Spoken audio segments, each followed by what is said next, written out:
សូមគោរពប្រិមិត្តទូរទស្សនិកជនបងប្អូនជនរួមជាតិដែលអស់លោកអ្នកកំពុងតែទស្សនាកម្មវិធីហងមេព័ត៌មានម៉ោងទី1នៅវេលាព្រឹកនេះ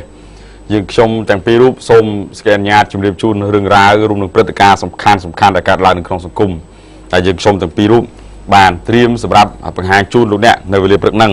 ថាតើមានអីរឿងអីផ្សេងទៀតជម្រាបជូនអស់លោកអ្នកហើយមានរឿងតភាគរបៀបមិនខ្លះដែលយើងផ្សាយហើយខាងពាក្យគីមខាងទៀតលោកសូមបកស្រាយសារជាថ្មីរឿងរ៉ាវនឹងការទិញដីទិញធ្លី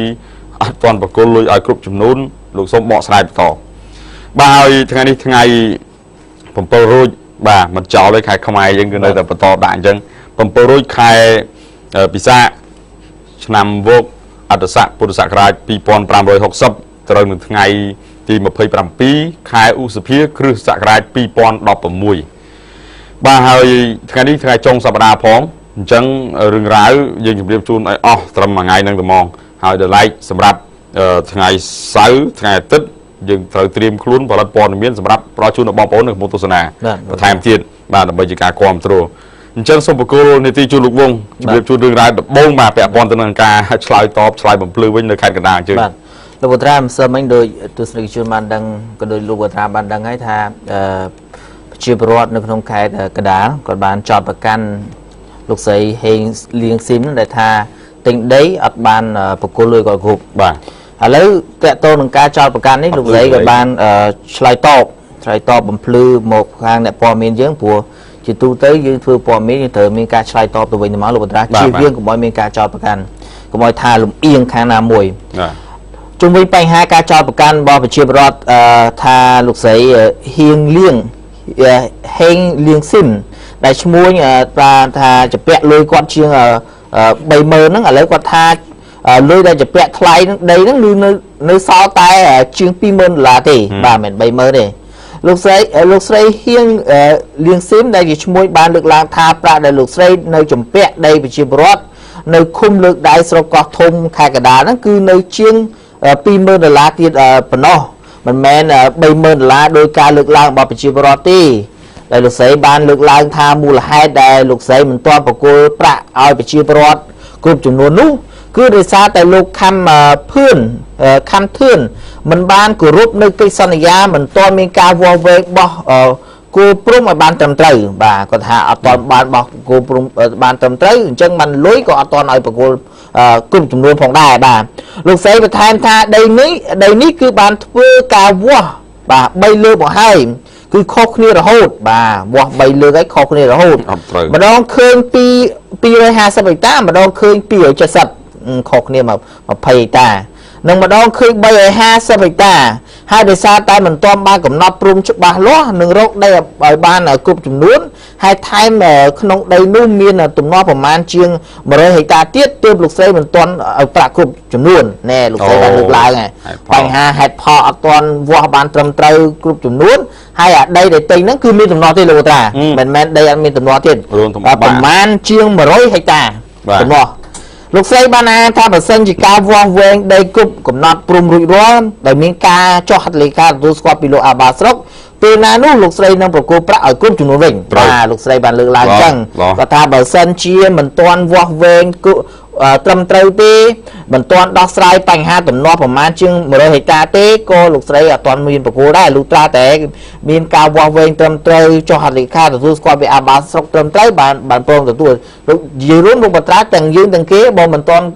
ដោះស្រាយចប់ក៏វាប្រវាននឹងប្រគល់ឲ្យអញ្ចឹងមែនតើទៅថាបងប្អូនប្រជាពលរដ្ឋលោកតវ៉ាវាមិនខុសទេមិនខ្វះលុយខ្វះកាក់ចឹងទៀតប៉ុន្តែពេលខ្លះរឿងមួយចំនួនផ្សេងទៀតការតវ៉ាក៏វាមិនសមស្របប្រមាណដែរហើយក៏យើងមិនអាចទៅចោទប្រកាន់ថាគ្នាខាងនោះជាអ្នកខុសដែរយើងត្រូវមើលទស្សនវិជ្ជាទាំងអស់គ្នាថាតើខ្វះអីឥឡូវគាត់បានបកស្រាយបំភ្លឺឲ្យច្បាស់លាស់ហើយថាតើគាត់ខ្វះអីគាត់ដឹងច្បាស់ទីមួយគឺប្លង់ដីវាមិនទាន់បានដាច់ស្រេចច្បាស់លាស់ហើយជួយគ្នាឲ្យលុយឲ្យកាក់ទៅវាមិនខាតបង់គ្នាទៀតបើរឿងមិនទាន់ដោះស្រាយចប់មិនឲ្យគ្នាអ្នកទទួលដោះស្រាយរឿងហ្នឹងទៀតបាទលោកតាបាទអញ្ចឹងប្រជាពលរដ្ឋយើងខ្លួនឯងណាត្រូវធ្វើម៉េចសម្រួលបញ្ហាដីធ្លីកុំឲ្យមានការចម្ពាក់វគ្គវិនអញ្ចឹងទៅលុយ20000ហ្នឹងគាត់ថាគាត់ឲ្យទេឲ្យតែរឿងដោះស្រាយចប់ស្របគ្រប់គឺគាត់ឲ្យទេគាត់មិនទុកទេប៉ុន្តែជាក់ស្ដែងទន្ទឹមនឹងប្រជាពលរដ្ឋលោកតវ៉ារកដោះស្រាយចប់ស្របគ្រប់ហើយបែរជាម្ចាស់ đây để tinh hai mình toàn ao lôi cúp rừng có trong dây prang ni prang nút và nó ngồi rừng xanh tục ao khang nhà thô lục sùng ruộng này cho hay chắc mình dân bao từ lìa từng ao này sầm rạp bom bom bị chia bọt đại miền Tây hà lục lược làng lục chọnประกันviệc mấy hay khang mà cha phía kia đại tinh lục gì bị mấy dương này dây mình bên tầm khang đi tu cứ dây từng xoang khang cho bạn này bà nhà thô có thang mắt dân dây chừng bà bữa xuân dương mình dây mình cho ba kia chọnประกันdương thay dương ọt miêu chi gì vậy mà chúng nôn khang không sai chi gì vậy thôn ấy là phê trẻ sài thưa các bạn bà chẳng dây chừng trẻ sài lục lục vung to thế này mày xong bờ cô phía cây lục bát ra nhom mà rương nó cứ nơi cái trẻ bà mà sau mấy những cứ khang cầm lăng chùm rô miềnสมัติcách miền rọtบาจุลพอรถบาปริชื่อรถบาปริชื่อบ่ารวมถึงไปอมนะก็เมียนจับรถยนต์มาเครื่องดักใส่สัตว์ปริชุด90 กิโลบ่ใส่สัตว์ปริมีสัตว์ไอ้คลาวิอาจแมงอาจเปรอาจชูไอ้จังนั้นนะลูกวง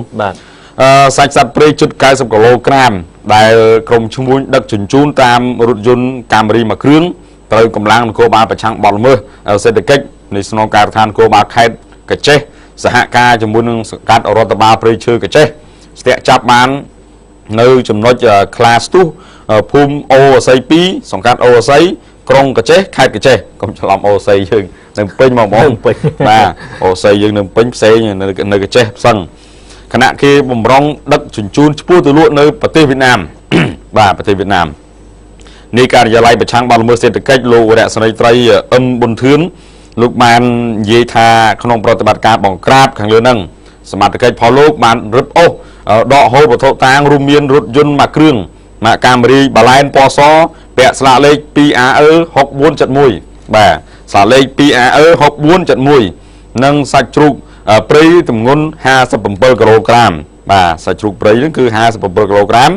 สัจชุตุ่มงนมาเพย์8 กิโลกรัมปีประเภทนะมีสัตว์ปรีสัตว์จูปรีเห็นนั่งสัตว์ชูบางให้ลูกค้าจุนซองไซอย่างเนี้ยบางบ่อชบรถยนต์ให้ก็รถกิ๊กบัดสมาร์ตามได้ตลอดตะกี้ทั่วก็ลองตื่นจับบานดีบางให้วัตถุต่างรถยนต์หนึ่งสัตว์ปรีตระบานกำลังจุ่มเงินโคบาแคบบางคนจุนดอสังกัดรถบาปรีชื่อกระเจในไงมาสมัยนั้นอ่ะเราไปจัดการต่อพวกนั้นคือเชียทันกรรมการกรุบกรองปาการมือเตยหรือบอรถบ้าปริชื่อบาเฮา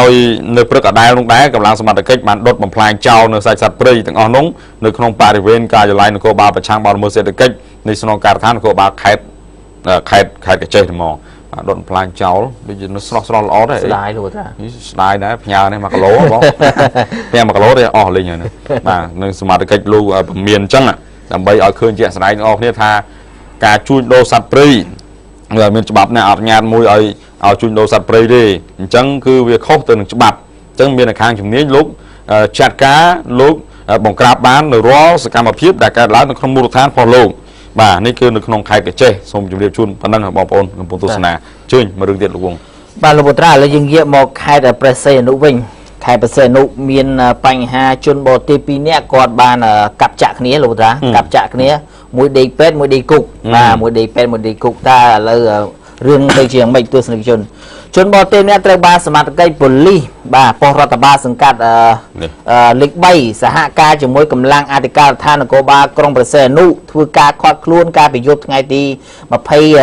พรำอุสเพียบรรทอปีเมียนตุ่มนอเปียสันได้ตรงห้างพักซีมกระไรในจุดนั้นมันดมโอโตนิยมสถานนองภูมิตีมาพายพรำพุ่งใบสังกัดเล็กใบกรองประเสนุบ่ามวยใบกว่าโยงตามประพบสมัติใกล้ปริบาลมาแจดังทานยกทั้งไงตีมาพายบุ๋มมวยข้าวสเปียวิลเลียมเมาดับปรำบ้วนสายสปรามตีในกรองมาพายพรำพุ่งใบสังกัดใบกรองประเสนุมีลำพูนทางซาการล้างมือเลือกบังกอระเวียงบังกอล่างบ่าบังกอล่างโดยจนโบตีหนึ่งจนโบตีแต่การไอ้นี้กำลังอาติการโกบานกล้องบานคอดคลุนจนสองสายบานให้จนโดนครูชัวแอนดรีซามูเอลอารีเพดโปรอายุสายสมุยชน้ำจนจีอิสราเอลบาจนจีอิสราเอลมุกระบอติสโจโรงระบบสลาต ត្រូវត្រង់ថ្ងាសនឹងសៀតសៀតការលោកបណ្ដាជនសង្ស័យឈ្មោះLideria Vitally Paper អាយុ35ឆ្នាំជនជាតិអាមេរិកបាទអ៊ីស្រាអែលវាយអាមេរិកបាទមកបោះទេសចរការលិខិតឆ្លងដែនលេខ45 47 41 504មូលហេតុដែលហ្នឹងគឺសវឹងស្រាវវាយគ្នាដៃនឹងដៃបាទនេះបានន័យថាមួយស្រាលបាទមួយធ្ងន់មួយស្រាលលោកបុត្រាអានេះខ្ញុំឆ្ងល់ដែរថាដៃប៉ុន្តែលោកវងទាំងពីរអ្នកហ្នឹងបើនិយាយពីសញ្ជាតិផ្សេងគ្នាមួយពីស្អែលមួយអាមេរិកកាំងប៉ុន្តែជាក់ស្ដែងបើនិយាយពីសម្ព័ន្ធមិត្តគេចាក់ទឹកអត់លិចទេពីរហ្នឹងបាទអរគុណឥឡូវទៅមួយរឿងទៀតនៅខេត្តប្រទេសមានជ័យម្សិលមិញនេះគឺកងកម្លាំងប្រដាប់អាវុធទាំង3ប្រភេទដែលកំពុងចូលជើងនៅជួរមុខ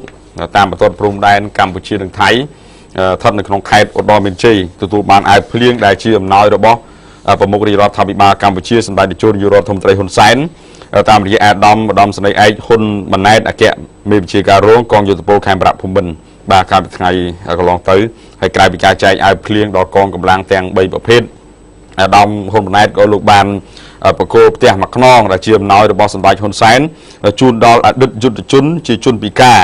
ដែលមានជីវភាពទីតក្រឈ្មោះទឹកជ្រុលអាយុ63ឆ្នាំរៀងគាត់រៀងចំណាស់ហើយបើនិយាយវាត្រែតបាត់ហើយបាទ